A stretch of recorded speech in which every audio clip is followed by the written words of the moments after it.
coming up on Sleep, Eat, Perform, Repeat.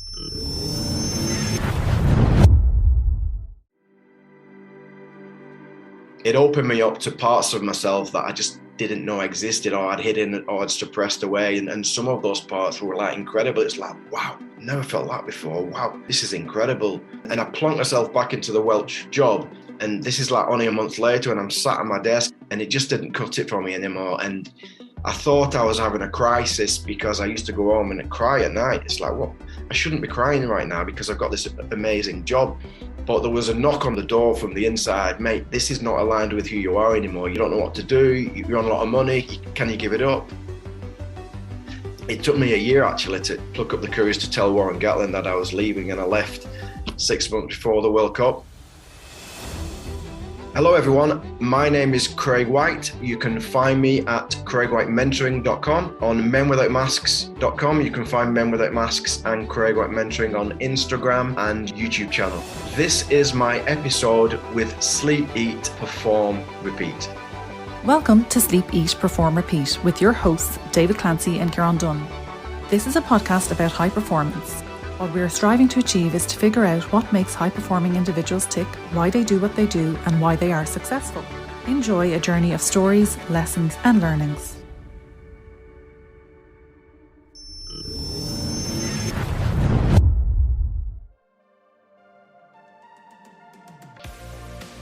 Today we spoke with Craig White, transformational men's coach and elite sports consultant. Craig is a high-performance consultant for World Rugby, supporting Tier 2 nations like Chile, who actually recently beat the USA to qualify for Rugby World Cup 2023. He is a mentor to elite performance coaches and teams, and the founder of Men Without Masks, a transformation program and community. Craig was the Welsh Rugby Union National Squad Physical Performance Manager, a strength and conditioning coach for the British and Irish Lions on 2 tours, 2005 and 2009. He's worked for other teams like the Leicester Tigers, Wasps and the Irish Rugby Football Union. Today Craig shared his story for us, his journey of self-discovery and change, from high-performance rugby to yoga and meditation and Men Without Masks. And what is the essence of this movement? Craig has been searching to understand how to optimise performance. His quest has taken him from the gym and rugby field to the Yoga Ashrams of India, the jungles of South America, and the 4 corners of the world. Compassion and love come through this dialogue, and vulnerability. Echoes of a recent chat with Cameron Schwab.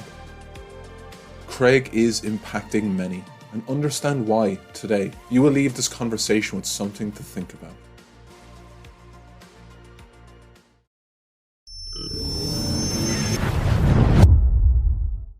Craig White, thanks very much for joining the show. We're really grateful for spending some time with you all the way over in Chile. How's life treating you? Yeah, life's good. I'm just in Chile for a month, doing some work with the Chile rugby team as they prepare to try and make history by beating the USA in a back-to-back home and away game in 2 weeks' time. And if they win, they qualify for the first ever World Cup. So it's quite exciting. Give us a sense of what is it like, Chilean rugby? How many people are interested? What's the aura like around the team? Yeah, I mean, it's a challenge. They do have rugby in the schools and some strong schools, English influenced schools, quite old. But as a nation, you speak to somebody on the street and they don't even know what rugby is. And I have to do that. I say, football, rugby. Okay. So it's just, there's just not a rugby culture here at all, really, in the grand scheme of things. So it's a challenge. They have a head coach who I know from working with Uruguay 2 World Cups ago, Pablo Lemoine, and he's a real fighter. He has to fight for everything, and it's a challenge for him. And they've done really well to even get this far, to have a sniff of qualification. Yeah. What are you trying to bring into that sort of environment? Obviously, you said Uruguay and now Chile. Yeah. Not the powerhouses of world rugby, right? But from your experience, what do you try to bring into that environment, that culture, to help get them over the Eagles? Yeah. I'm glad it's a good question, that, and I'm blessed, really, because if I was working with an England now or an Ireland, I would probably pigeonholed into some kind of role, in some kind of specificity. Yes. But from a personal perspective, I still love working for World Rugby with the Tier 2 nations, and Chile are kind of Tier 2, Tier 3 even, yes. Because once I've established connection and trust, then I can go in with a blank canvas really, and I can call on my S&C background if I need to. I can add something into the kind of sports medicine rehab side of things. And more than anything, my real love now at this stage in my career is kind of looking at how to build culture and build a really strong brotherhood, if you like, which dovetails not only with my rugby work that I'm into now, but also some of the work I do outside rugby with an organization that I created called Men Without Masks. So in short, it's a blank canvas. I love it. I can kind of look very holistically. These guys work so hard with limited funds, so they're all kind of working at the coal face, and it's really handy for me to kind of come in with an eagle eye view and just kind of see where I can add my value and where they can kind of get further improvements in a short space of time. A word you've touched on, we're hearing it an awful lot in the worlds we work in well-being and performance. We hear connection, collaboration, but trust is the big one. And Craig, what do you look for? How do you instigate that little bit of trust? How do you get people to maybe buy in and come together a little bit more? I'm speaking from experience. The two of us would have nearly gone into environments sometimes where we're trying to build trust pretty quickly, maybe because there's time pressures for a tournament or something like that. So how does that work from your experience? I mean, it's such a big topic, isn't it, to talk about in 40 minutes. And, hopefully we can do another one in the future and talk only about trust. And it's such a huge topic. And the thing with trust as well is, I believe it's not something that we can cognitize. It's not something that we can think about and say, oh, we've got trust, haven't we? It's an embodied feeling. It really is felt in the body. So, if you've ever worked in an organization and you've had a trustful culture, it's kind of a feeling. It's kind of, you can't really create a model around it, but there's a feeling of, wow, we've got trust here. Now, if we want to put some logic into it, basically I like the work of Stephen Covey, and I've kind of developed it a little bit further, and where he kind of looks at two sides. One side is the kind of qualification, experience, knowledge side, if you like, and the other side is more around our character and integrity and congruence and so on and so on. And so it's nice to kind of look at those sides when I go into an organization. But the fastest way to develop trust, and it's part of my kind of journey here, if you like, over the next month, is, for me, we have to know each other. That there's a sense in a community, and in this context, a rugby community, that, oh yeah, I know him, but really, in my knowledge, a lot of teams, they don't really know each other. The first step is knowing each other, and I created like 7 levels of knowing each other, which are like done in circle formation. The first one is general questions, and then deeper and deeper and deeper and deeper and deeper, and then the final one, it gets to a depth where we're asking each other, how you want to be remembered when you die. If God came down and looked at your life right now, what would he say about you? But it takes a while to get to that level, you see, and it takes a certain level of skill and facilitation to even allow a safer environment for people to open up in that way. So knowing each other is a huge aspect of trust, and also showing each other is a huge aspect of trust. And also what's important in teams to generate trust from an individual and thus collective perspective is, guys need to express their daily talents on a daily basis. A culture that I believe do this quite well is Harlequins. I did some work with Harlequins last year, and there's so many different personality types, and you've got introverts, extroverts, mavericks, and the quiet types. And in my judgment, they're all allowed to be themselves. And I've been in other cultures, no names mentioned, where it was a little bit more kind of, well, we do it this way, and this is us, and if you don't do it this way, you're out. Yeah. So I guess what came through me then without planning was 3 aspects of trust: knowing each other, being able to express our God-given talents, and I can't even remember the third one. Well, I might challenge you a little bit, just off people building trust together on maybe a superficial level, but maybe that's all you need to, in a short bout, like you're doing a bit of teaming, you're working with a team that you're not going to, or a group of people you won't get to talk to much more than a few minutes for some activity. And I go back to a memory I have. Strange enough, we were at an Oasis concert in Slane Castle, Oasis' last ever concert. And we got a bus home with individuals we never met before. But the bus was broken down. And we all faced into this big challenge of getting home. And I think there was a moment then when we got the bus going and we stopped at a shop, and there was sort of a shared sense of community and the people on the bus, because we'd been through a small bit of adversity, that I even seen people buying. One person didn't have enough money to buy a sandwich in the shop, and someone else on the bus who didn't know them sort of gave in and said, "Oh, I'll give them money." I don't think that act would have happened unless we went through the adversity together. Yeah. And you see it with teams where if they go on a training camp or they do hard training or challenge, they find that they build cohesion and maybe a trust together. Yeah. Is it possible to build maybe a small level of trust by creating artificial adversity in a training camp or something like that? Yeah, 1,000,000%. I mean, that's what the armed forces do, isn't it? You know, they do that over a period of time, and that's what they do in basic training. 1,000,000,000,000,000%. You've touched on something there that I missed for sure. Adversity is critical, really. You know, and seeing each other when we're under pressure and seeing how we respond under pressure, for sure. Strangely enough, on a bus coming from an Oasis concert. Adversity, we can call it intentional suffering. You know, in my work outside of rugby, that's a key part of knowing each other and building trust. A little bit of intentional suffering, for sure.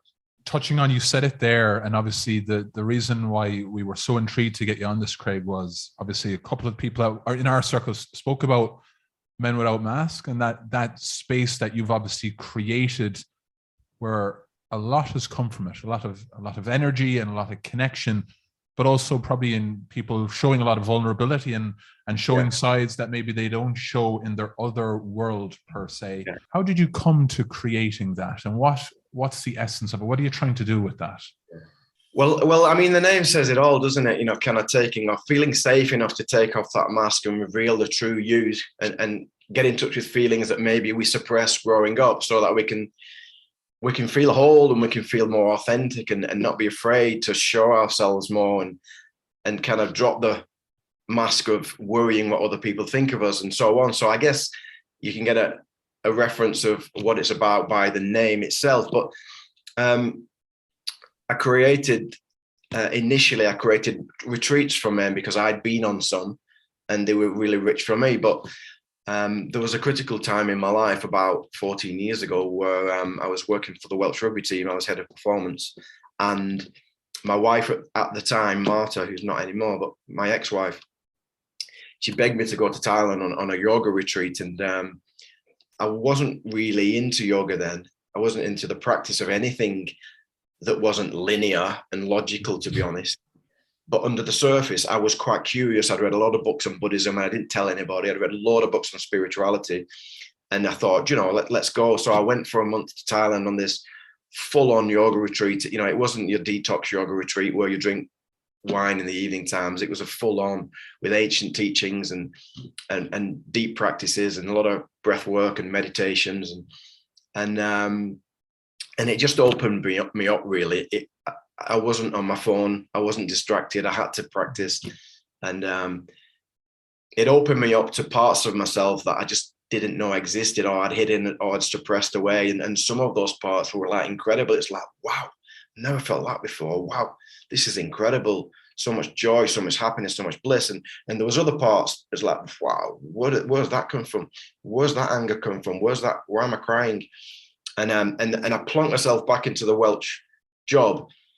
And this is like only a month later, and I'm sat at my desk and I'm looking at the same staff. I'm having the same conversations, and it just didn't cut it for me anymore. And I thought I was having a crisis because I used to go home and cry at night. It's like, what? I shouldn't be crying right now because I've got this amazing job. But there was a knock on the door from the inside. Mate, this is not aligned with who you are anymore. You need to go to the next level of evolution. You're in a period of confusion. You don't know what to do. You're on a lot of money. Can you give it up? And cut a long story short, it took me a year actually to pluck up the courage to tell Warren Gatland that I was leaving, and I left 6 months before the World Cup. And that's when I kind of went on my journey of self-discovery, and I did a pile of stuff from, really deep detoxification, mental and physical, to yoga teacher training courses and meditation teacher training courses and fasting retreats. And time alone and psychedelics and a whole pile of stuff really that is too much to even talk about in one day.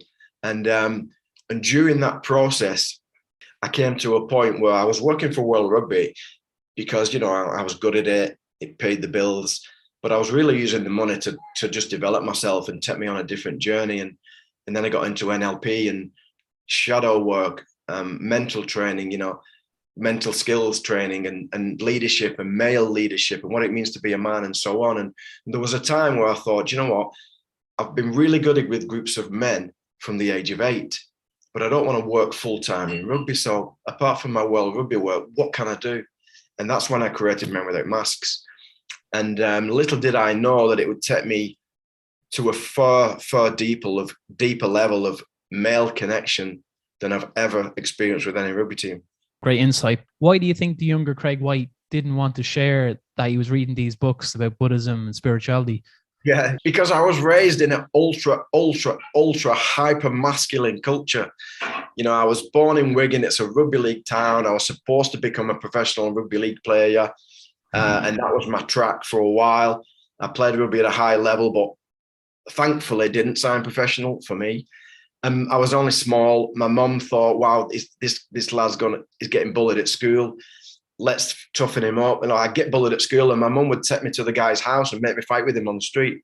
So my mum was toughening me up. And also growing up, watching a lot of TV with my mum and dad, it's like my mum was projecting greatness onto gladiators, alpha males. And so anything that brought connection from my mum was welcomed, and it was mostly hyper masculine, and anything that my mum didn't like, which is usually the other stuff, it just got relegated into my shadow.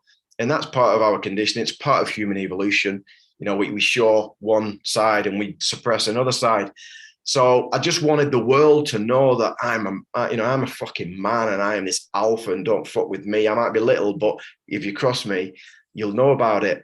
And it was only really after getting into yoga and feeling into my body really where we store all our stuff that I recognized that there's an incredible part of me that I'd suppressed and I wanted to reclaim.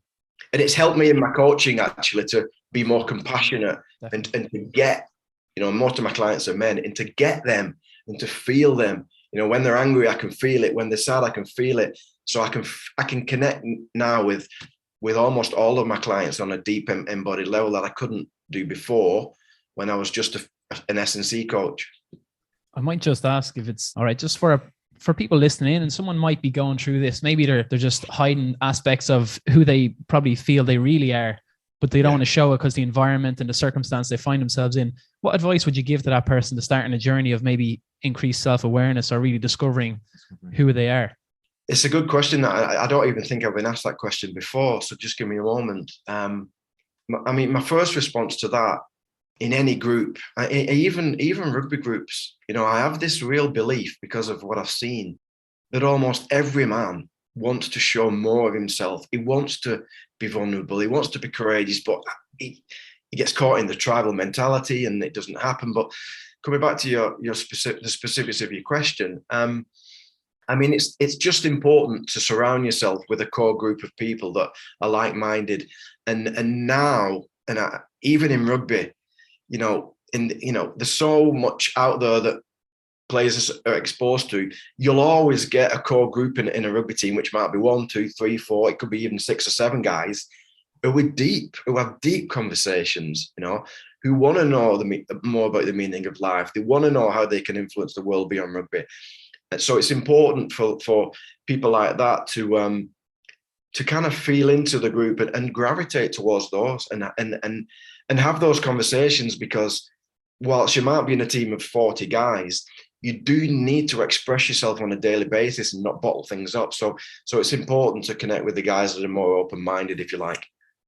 We spoke to somebody, Craig, this week, Fiona Brennan, and she talked an awful lot about showing self-compassion and self-love. And it's something for our world, definitely in performance sport and Irish people and in rugby, we don't do a lot of it.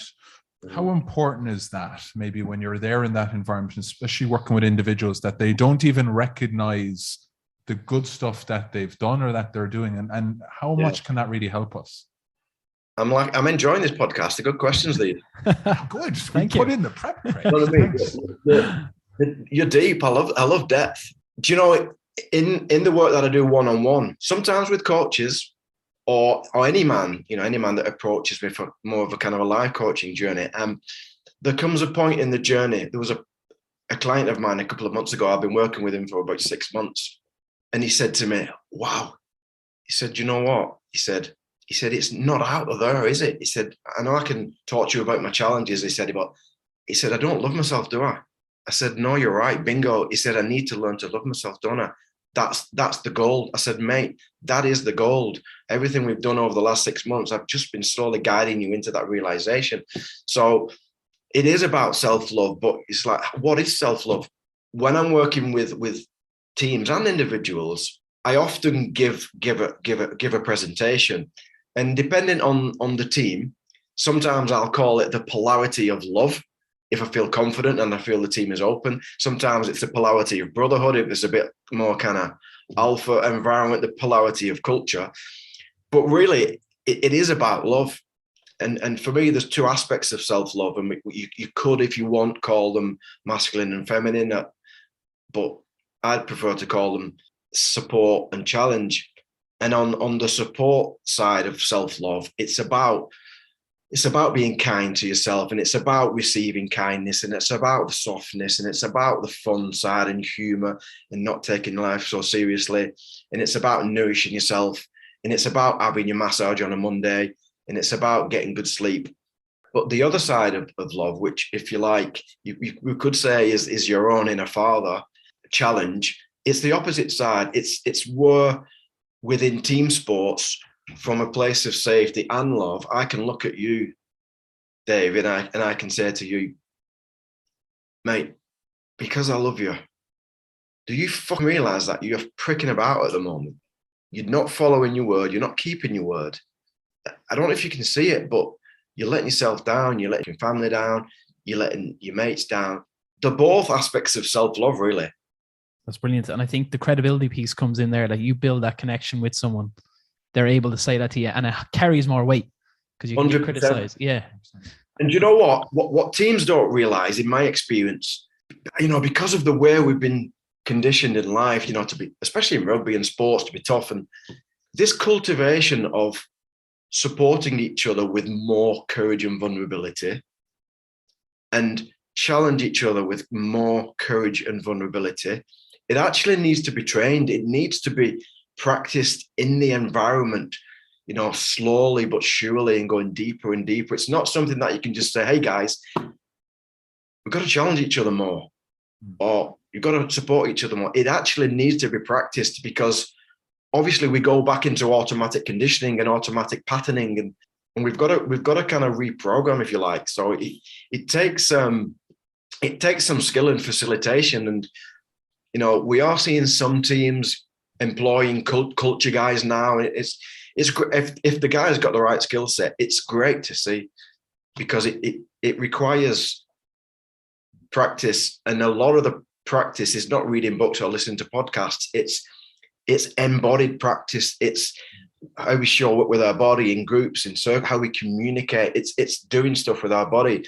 I mean, even this word mental skills is such a misconstrued terminology in professional sports now, because it's not even about mental skills, because the practice is actually with your body. It's more like it's embodied skills, not mental skills. Mental skills, you can go and read a book or do some self-talk in front of a mirror, but it's about embodied practice. I'd love to build into the cultivation of it. You gave us a little bit of a snapshot of the journey of discovery you went on. Kind of echoes, you spoke to Steve Guerra about a year ago, and he went off on this journey of self-discovery around to understand what different environments would do, and he learned a lot from it. And with your journey there, what are you doing in the day-to-day now to nourish and further nurture that part of you that obviously you took some time to find and was a bit different to maybe what you did when you were part of that the Welsh camp? Let me just reverse slightly and come back to that. So if I reverse slightly, my journey was unique to me, especially that self-discovery journey. It was unique to me. And what I did was I just lent in. I lent into it, and I lent into it, and I kept leaning in and leaning in and leaning in. And I believe I reap the rewards from that because I'm more comfortable in my skin now in this life. I think the key word for transformation of self is leaning in. Another guy might actually have 2 kids. His wife might be pregnant. He has a set of twins, and he says, fuck it, what a huge responsibility. I'm going to lean into this. I'm not going to run away. I'm going to lean in. So there's growth in many different areas, but the key thing is leaning in. Now, coming back to your question, what do I do to kind of, I guess, stay grounded and centered and in flow and enjoy and contentment and inspire? My favorite word in the whole world is inspired. The word inspired comes from in spirit. It's from within. Obviously, sleep's important because I'm a grumpy when I don't sleep. So sleep is the I'm number always one. grumpy then. I've got 2 young kids to blame. Sleep is the number one. I used to have, and it was necessary for me for a long, long time, maybe 10 years. I used to have a practice, and then I would have my life. And it was quite separate at the time. There was times when I'd meditate for an hour in the morning and I'd meditate for an hour at night. And, sometimes it was breath work. Sometimes it was yoga. Sometimes it was more of a vertical centering practice. Sometimes it was scanning. Sometimes it was yoga nidra. It was all, I've tried everything really. But now now I'd like to believe that because I've dived into myself, that my intuition now is more real. I can trust my intuition more. So if I wake up in the morning and intuitively I feel like doing a martial arts practice, which I do sometimes, I've got a stick here, which I do a kind of Japanese martial arts practice with, I'll do that. Other times I'll look in the mirror and I'll talk to myself. Sometimes I'll go for a walk. Sometimes I will do yoga. Sometimes I'll exercise. But my approach to exercise now is very different to it was 14, 15, 16 years ago. It's more mindful. I realize it's a gift to exercise. There's a sacredness to it. I'm not just exercising to distract myself from my thoughts. So, but again, the key word, and you probably heard me touch on it a few times here, is it's an embodied practice. So if I'm off, if I feel like I'm off, and my intuitive calibration system tells me that, I'll do an embodied practice, which is something to get me back into my body. It's an attention practice where I come back into my body because my body's always in the present moment. I'm interested about Men Without Masks and the promotion of this and I don't know whether a dodgy topic to bring up or difficult one for me to say, even articulate. A lot of the focus now is on diversity, and it shifts towards the minority groups, and the majority groups generally tend to be white males and Caucasian males, or even males in general become the majority group in certain outlooks. Is it difficult to promote something that focuses on men's individual awareness of themselves, love for each other, and also men's health in general? It is difficult. It's been difficult, really fucking difficult. I mean, we've been running the retreats for about 5 years, and only very recently it seems to be a little bit easier to get bums on seats. I don't particularly like social media. I'll be honest with you. I'm trying my best to source staff, so I very rarely need to look at it, but I'm still sometimes having to do things for social media, but it's necessary. But our social media is getting better. It's more inspirational, and it seems to be attracting more guys. What's also happening is, which I can't believe, because certain guys have such a significant life experience on retreat, if they've got a few quid, they pay forward. We just had a guy from the last retreat. Wow. Horrific life story. Not every man comes with a horrific life story. Everybody comes for different reasons, but this guy, horrific life story, incredible transformation on the retreat, and he's just paid 10 grand forward to pay for men that are not in a financial position to afford the retreat, and can really kind of justify the need for the retreat. So it's getting easier from perspectives like that. Just touching on the question a little bit more as well. I mean, I'd love in the future to do mixed retreats with men and women together, because obviously, why is everything separated? At the moment, I don't, because there's something really sacred coming into a space, sat in a circle for 5 days without your phone, in nature, connecting and realizing that the demons that we've been processing are the same demons as everybody in the group. And there's something about, being a man and sharing an experience as a man that is incredibly, incredibly empowering. And I believe I'm on this planet to work with men. I'll be honest with you, if you put me in a room with 20 women, I'm not as comfortable. I'm not as comfortable. I start shaking. I'm a little bit inferior. All my stuff comes up from childhood. And so I'm just trying to kind of follow my path in this lifetime. And that's where my talents and superpowers lie. But the beauty of the retreat is that, in a group of 20 guys, you could have, one of my facilitators is mixed race. You could have a mixed race guy. You could have, you could have a Hindu. You could have a Muslim. You could have a brickie. You could have an entrepreneur. You could have a billionaire. You could have a teacher. You could have a yoga teacher. You could have a computer analyst. You could have a rugby player. Thankfully, more rugby players are coming in, and you just wouldn't get that outside, because we're so tribal on the outside. We kind of, we gravitate to guys with similar value systems, and there's a uniqueness on the retreat that in the beginning it's like, wow, I wouldn't connect with you and I wouldn't connect with you, and I want to sit next to you. You repel me. I'm triggered by you. And the beauty of that is it's all us. It's all our stuff. So we then kind of get into that on the retreat and unpack it all. And it's just an incredible roller coaster of self-discovery. And in 5 years, we've not had one negative piece of feedback from it. Touching on the word, your favorite word, it's a word we like as well. Craig, what's lighting you up? What's inspiring you at the moment? Where are you drawing that energy to help with all the good stuff you're doing?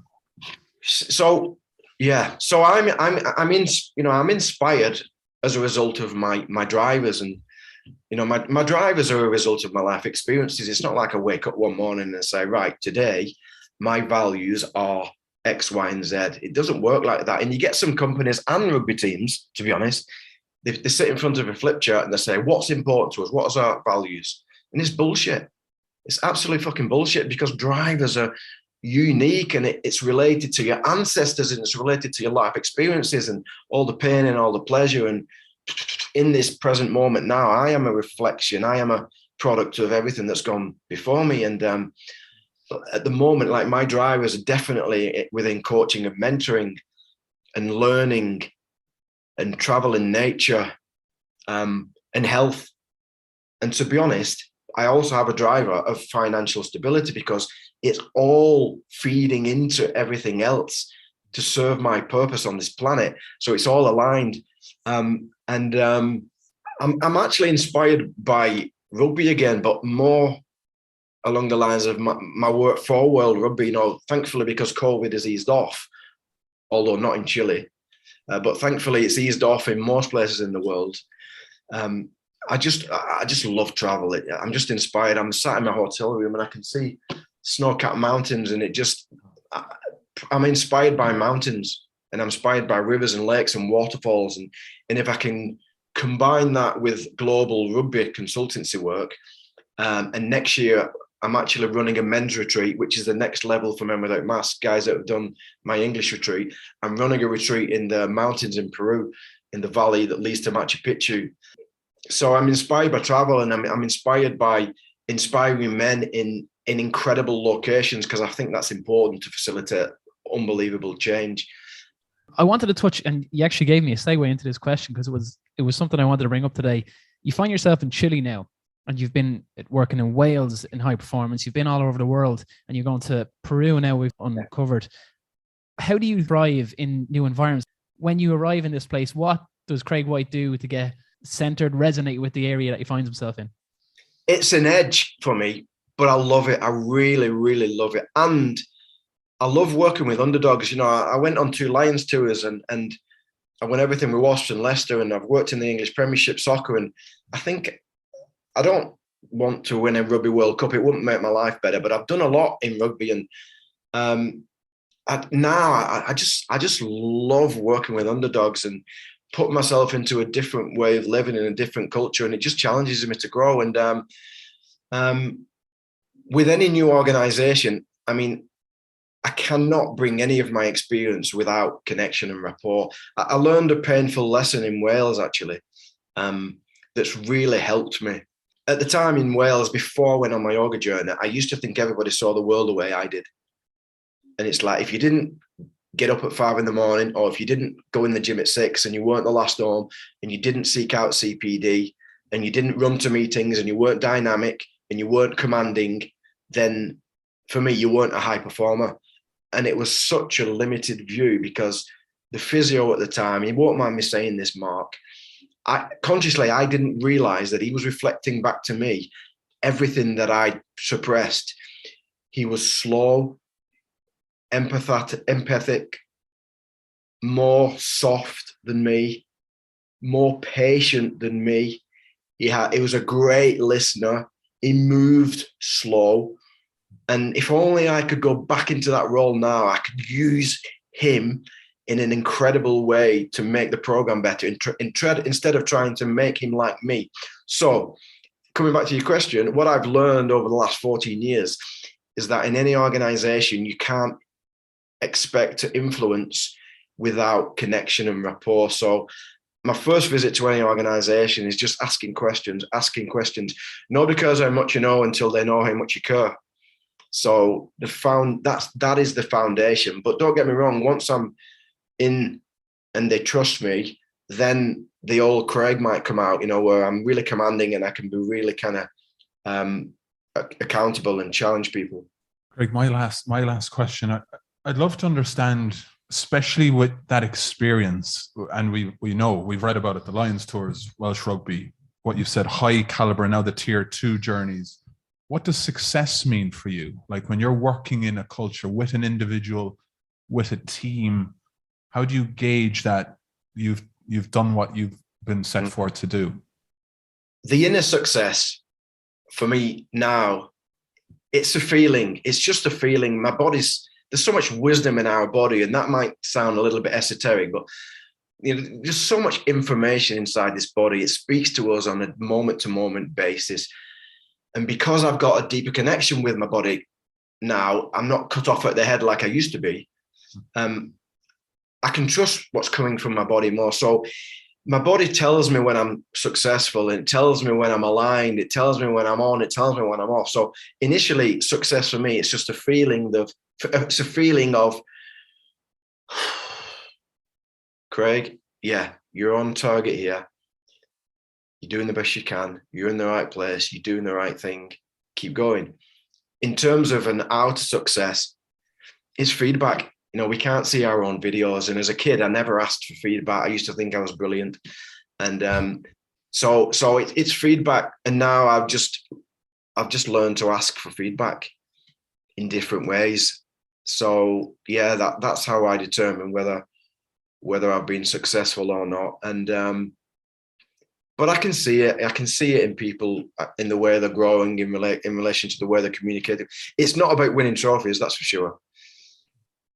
It's about humans being grounded in themselves to feel safe enough to fully express themselves in a natural way, I guess. You're going to ask one question. The final one, yeah. But we spoke to Cameron Schwab, who worked in AFL, and he got a quote from a fella, I'm going to mess it up, called Benassi, a former player, who used to say the biggest thing for him was to be better than human nature as people. Just thought it was really powerful. Just wanted to share it, considering what you just shared there, you know? Yeah, no, thank you so much. That's beautiful. Final question, to show that we ask everybody. I think it will have changed so much over your career based on what you've told us today. And we asked people to try and find out their experiences. So we'd love you to share, Craig, what does high performance mean to you? Oh, man. You know, like everything in life, there's polarity in everything. You know, we live in this dual experience. There's not one without the other. And it triggers me a little bit. I'll be honest with you. It does trigger me. Even some of the high performance podcasts, it triggers me because it's almost as if, on one hand, it's beautiful to acknowledge greatness, and some of these great performers did come from adversity. It's beautiful. On the other hand, it's like teaching our kids that unless you're great, life's shit. So what is high performance? It's like the woman that has 5 kids and still manages to hold a job down and do a good job. Is she not a high performer? The guy, do you know what? In my hometown where I live at the moment, Hebden Bridge, I forgot about this and I'm glad it's coming up again. One day I witnessed a high performer with so much presence. So presence is a key aspect of high performance for me. It's a key aspect. I witnessed a man with so much presence and grace and skill and safety, and he was a lollipop man. I stopped in my car and this guy went to me, made eye contact. I got the message. And then he did the same to the other side and he put his lollipop down. He was centered and he turned to the wife and the little kids and he checked again for safety and he went and he kind of moved them along with hand signals. He was fully present. He crossed the side of the road. He kind of came back to his anchor. He did a thumbs up to that car, did a thumbs up to this car, and he walked off smiling. And I just thought to myself, wow, what incredible performance that was from a place of love, present, safety, responsibility. He had a huge why. You know, his why was probably bigger than the why of a lot of rugby players and soccer players out there. Yeah, I think high performance is when you manage to have enough self-awareness to live a life of service, whether that's to yourself or your kids or whoever, and live it in alignment with your values that allow you to express your God-given talents on a daily basis. That's high performance for me. It's a great answer as well.